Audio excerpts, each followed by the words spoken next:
I'm an ophthalmologist and I saw something inexplicable in my patient's eye. Anna, can you room the next patient? I asked, glancing up from my notes. Sure, she'll be in room 5, she replied, heading down the hallway. I quickly reviewed the patient's history that Anna had written up. The lady had been complaining of a haze that seemed to come and go and occasional stabbing pains in her left eye that began several days ago. Nothing way out of the ordinary, really. It was probably just a combination of floaters and dry eye. In my mind, the diagnosis was already locked and loaded, but just out of precaution, the patient was dilated to make sure there wasn't anything going on with her retina. Satisfied with my guess, I took off my readers, picked up my laptop, and entered room 5. Mrs. Myers, it's good to meet you. I'm Dr. Ronald. It's nice to meet you too, she replied, her voice tense.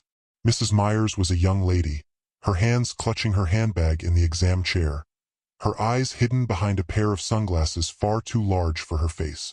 Sorry for the sunglasses, Doc. Since yesterday, my eyes have been really sensitive to light. Faint alarm bells started to ring in my head, but I pushed the thought aside for now.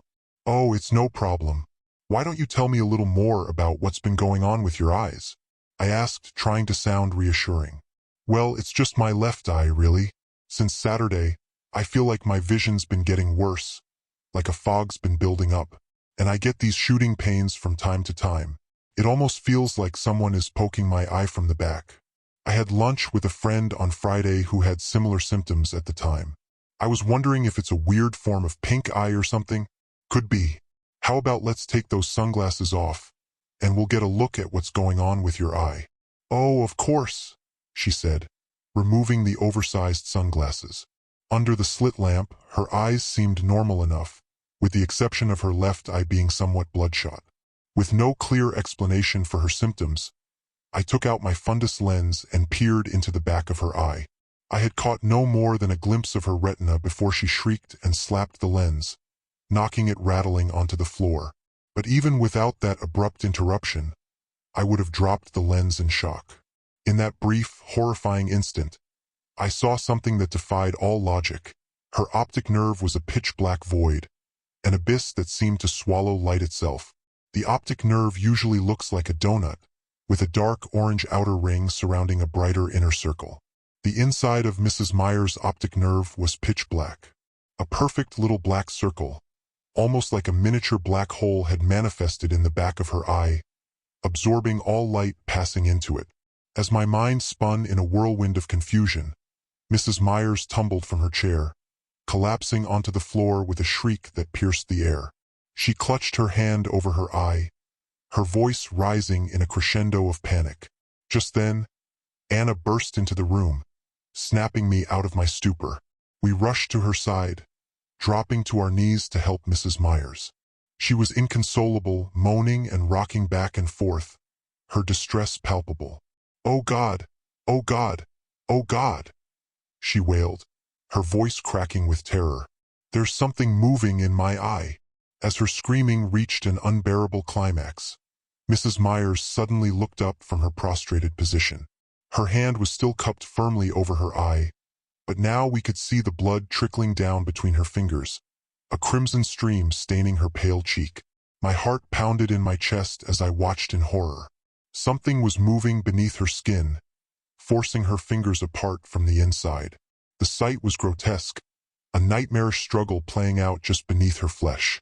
With a final, blood-curdling scream, Mrs. Myers collapsed to the floor, her body convulsing violently.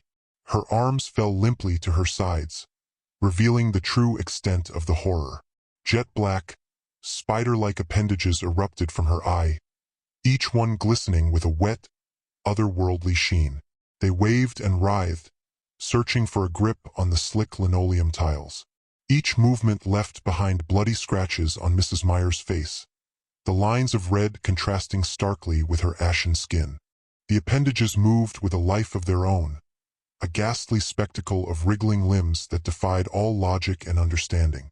The room was filled with the sickening sound of their scraping against the floor, mingling with the faint, gurgling moans that escaped Mrs. Myers' lips. The sight was more than I could bear, a vision straight from the depths of a fevered nightmare.